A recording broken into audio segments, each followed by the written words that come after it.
Hey, welcome back to YT Finance, and this is the channel where I went to business school so you didn't need to, and today we are talking about the latest stock market news updates that investors need to know about. With that being said, go ahead and obliterate that like button right now, subscribe if you are new, comment down below your thoughts about any or all of these stories, and with that being said, let's get right into today's video. The US stock market has reopened today after a long weekend, and it has been doing phenomenally. Just look at the year-to-date gains of the Nasdaq, the S&P 500, and the Dow Jones. On top of that, we also know that Bitcoin is up 22% year-to-date, and Microsoft is already up 9.15% in their share price year-to-date, so this is phenomenal news for investors. We also see prestigious financial institutions such as Goldman Sachs increase their 2024 target for the S&P 500 for the second time this year, which is a very bullish sign for investors. But that's not all. Right now, everyone is talking about the Magnificent Seven stocks, and if you're not familiar, the Magnificent Seven stocks would consist of companies such as Apple, Amazon, Alphabet, Meta, Microsoft, Nvidia, and Tesla. According to a CNBC News headline, the Magnificent Seven profits now exceed almost every country in the world. So should we be worried about this, and is a large crash coming for all of these stocks? In my opinion, I think investors should definitely ride this momentum wave upwards as the share prices continuously surge. However, I would recommend taking profits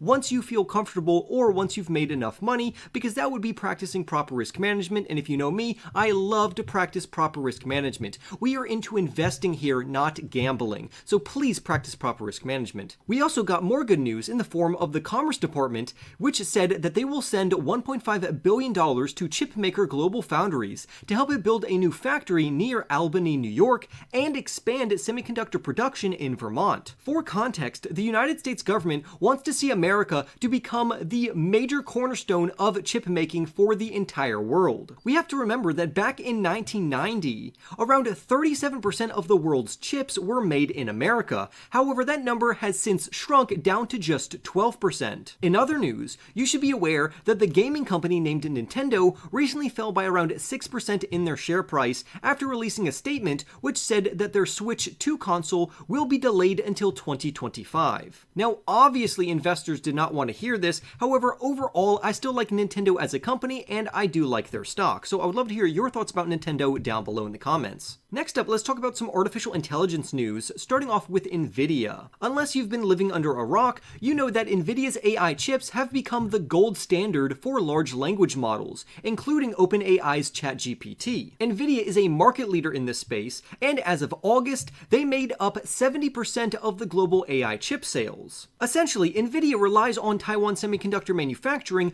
for their semiconductors, while Taiwan Semiconductor manufacturing actually relies on ASML. The reason for this is because ASML is actually the supplier which supplies TSMC so they can make semiconductors for Nvidia. So if you are an investor in Nvidia, feel free to also look into TSMC and ASML. And for context, I own all of these in my personal portfolio. But at the same time, you should not count out Nvidia's rivals such as Intel and AMD, which also announced their own AI chips. We even heard that Meta Platforms, OpenAI, and Microsoft said that they will be using some of AMD's chips, in which their CEO described their chips as the industry's, quote, most advanced AI accelerator. But that's not all, because the competition for AI chips has just become even more competitive, because Alphabet, Amazon, and Microsoft are cooking up their own AI chips. Alphabet, more specifically Google, said that it's training its Gemini AI model on its own processors, not Nvidia's. So clearly, the competition is heating up rapidly, and honestly, I own all of the companies that were mentioned here. This essentially guarantees me to win over the long term, considering that this segment is so large in the market that there will be multiple winners. So I would love to hear your thoughts down below in the comments about which of these companies are your favorites.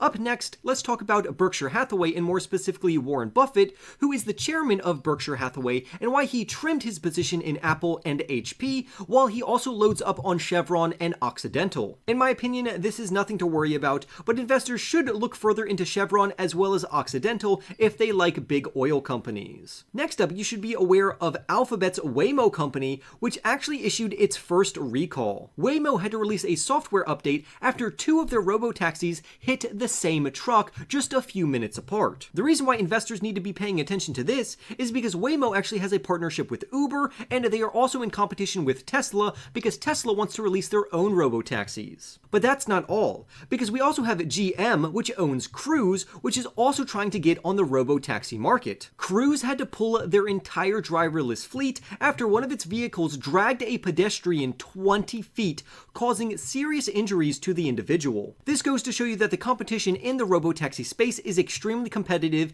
and that all of these companies need to continuously work on the RoboTaxi software to make sure that it's safe for public use. Robotaxis are just another part of the AI market, and this market is anticipated to grow from $538 billion currently up to $1.8 trillion by 2030. According to this author as well as myself, the top artificial intelligence stocks to buy right now would include companies like Palantir Technologies, which is a big data and analytics company which serves both commercial enterprises as well as government agencies. The next one clearly would be Nvidia and AMD as well as Tesla, and then lastly, Supermicro Computer is also one of the best AI stocks to buy right now, which we will talk about a little later in this video. The author also throws in an honorable mention in the form of SoundHound AI. This company operates a revolutionary voice AI platform, and they also have a strategic partnership with Nvidia. Therefore, this author believes that they have an exceptional growth trajectory ahead of them, and if you want the ticker symbols and current share prices of these companies, you can look on screen right now. And with that being said, let's move on to our next story. Supermicro Computer, ticker symbol SMCI, is still one of the best stocks to buy right now, even though their share price dropped by around 6.8%. Now, the 6.8% drop is actually not that bad, considering that earlier it had dropped by around 11.7%, but since then, some investors took this as an opportunity to buy the sell-off, which I personally did as well. Some investors speculate that the reason why Supermicro fell in their share price was due to poor earnings from Home Depot. For some background information, before the market opened, Home Depot published their fourth quarter earnings results, which set a bearish tone for the entire market. Home Depot is a home improvement retail giant, and they indicated that inflation could continuously run high and that this will negatively impact their top and bottom line. If inflation continues to run hot, the Federal Reserve will likely delay lowering interest rates, which will negatively impact AI stocks, growth stocks, and the general stock market, specifically companies like Supermicro. But for me, I still think investors are overreacting, considering that Supermicro is still up 177% just in 2024 alone. And over the last year, the company has surged in their share price by around 757%. But that's not even the craziest thing.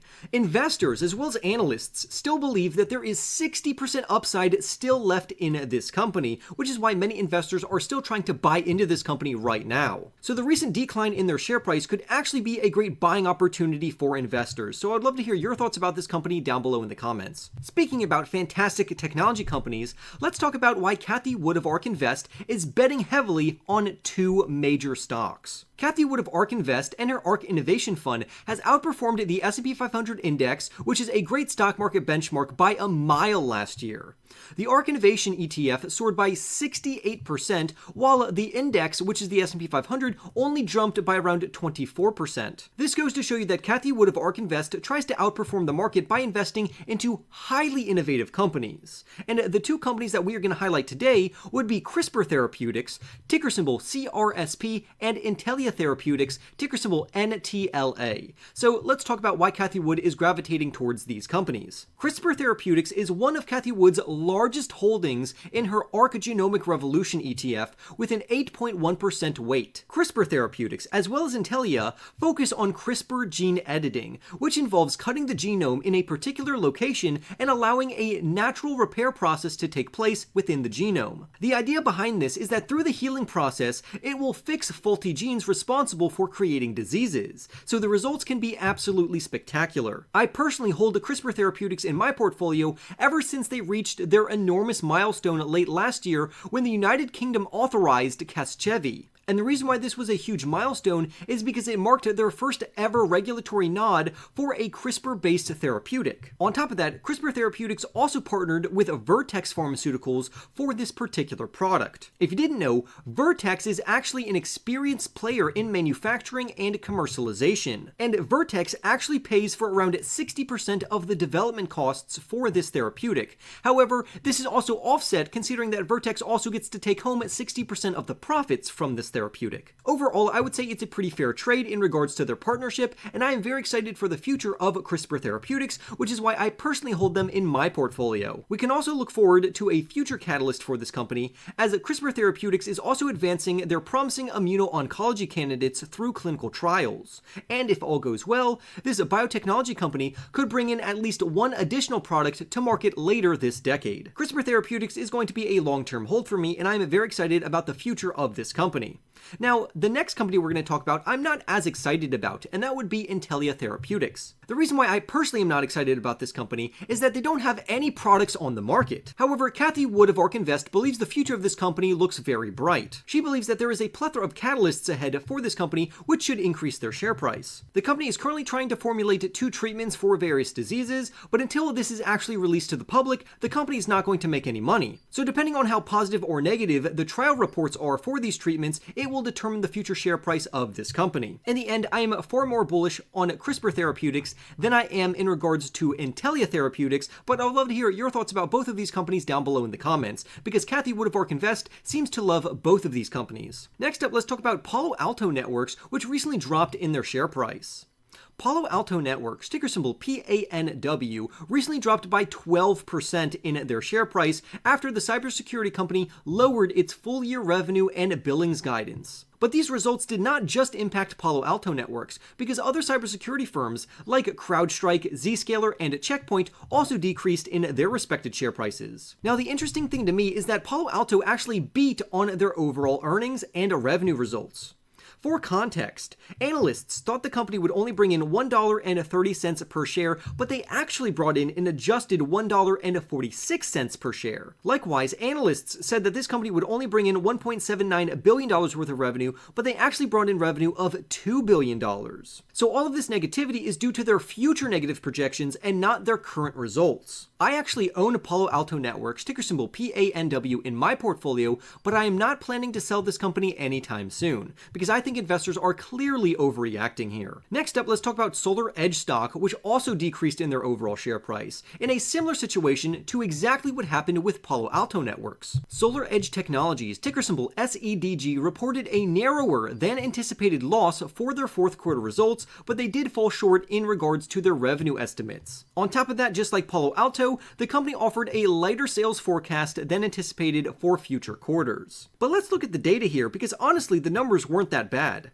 For context, SolarEdge Technologies is a manufacturer of solar inverters, and they posted an adjusted loss of 92 cents per share on sales of $316 million. Their earnings per share actually crushed expectations in a good way, because analysts thought the company would bring in a loss of $1.34, but they only brought in a loss of 92 cents per share, which is a huge improvement. However, they did fail to live up to revenue expectations, considering that analysts believed the company would bring in $323 million, and they actually only brought in around $316 million.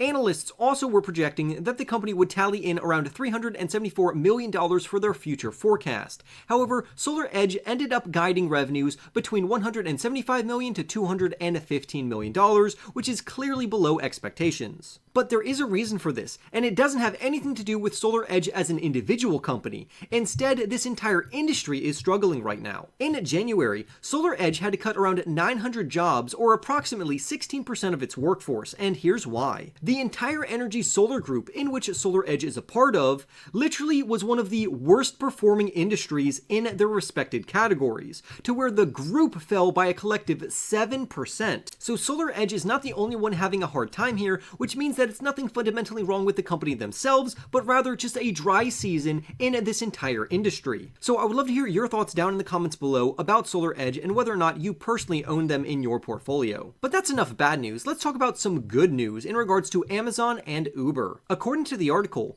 S&P Dow Jones Indices announced that Amazon, which is a huge e-commerce company, will be added to the Industrial Index, which will replace Walgreens Boots Alliance, ticker symbol WBA. Additionally, Uber will be added to the Dow Jones Transportation Average, which will replace JetBlue. So this is great news for Amazon and Uber, but it's not good news for Walgreens nor JetBlue. This is why shares of Amazon and Uber increased today, while JetBlue and Walgreens decreased in their share prices. Next up, let's talk about Intel, because while other AI stocks have actually fallen today, Intel has actually increased in their share price, and here's why. Recently, Bloomberg reported that Intel could receive up to $10 billion in additional grants and loans to support its chip fabrication business. So this is great news for Intel, especially while their competitors are falling in their share price right now, because Nvidia recently dropped by 4.4% and AMD recently dropped by 4.9%. But that's not all. Intel is also scheduled to host a conference on Wednesday,